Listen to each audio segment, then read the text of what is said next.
Eskom, the monopoly that went dark. South Africa, we had a bit of a power problem. Actually, let's be honest, it was a massive power problem. For decades, Eskom was the only game in town.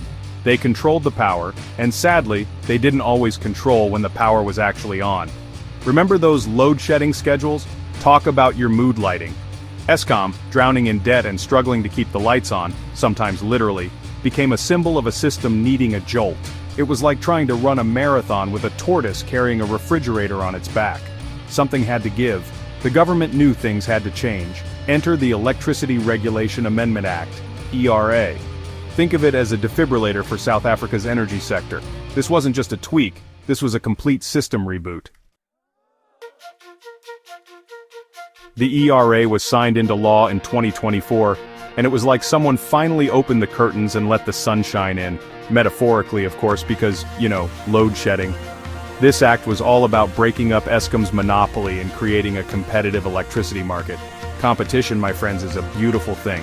It forces everyone to up their game, innovate, and most importantly, keep the lights on. The ERA paved the way for a new era of energy in South Africa.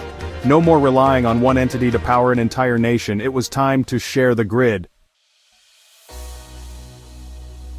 With the ERA in place, South Africa's energy landscape was about to get a whole lot more interesting.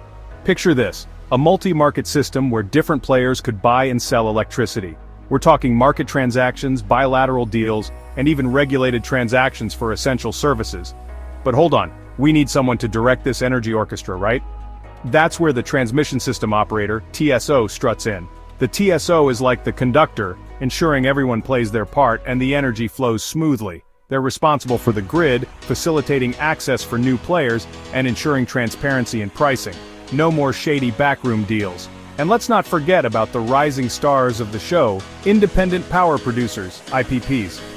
These guys are bringing renewable energy to the party, and the TSO is making it easier for them to connect to the grid and sell their power. Solar, wind, hydro, the future is looking bright, literally. Now, with all this electricity flying around, we need a referee to make sure everyone plays fair, right? That's where our old friend NERSA, the National Energy Regulator of South Africa, comes in.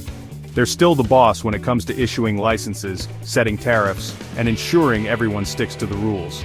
But NERSA has some new tricks up its sleeve. They now have expanded powers to investigate any shenanigans in the market and act as an arbitrator if disputes arise. Think of them as the energy police, making sure no one pulls a fast one. So there you have it. South Africa's energy sector is undergoing a massive transformation. It's a new era of competition, innovation, and hopefully, fewer load-shedding schedules. Now, if you'll excuse me, I'm going to go enjoy this uninterrupted Wi-Fi while it lasts.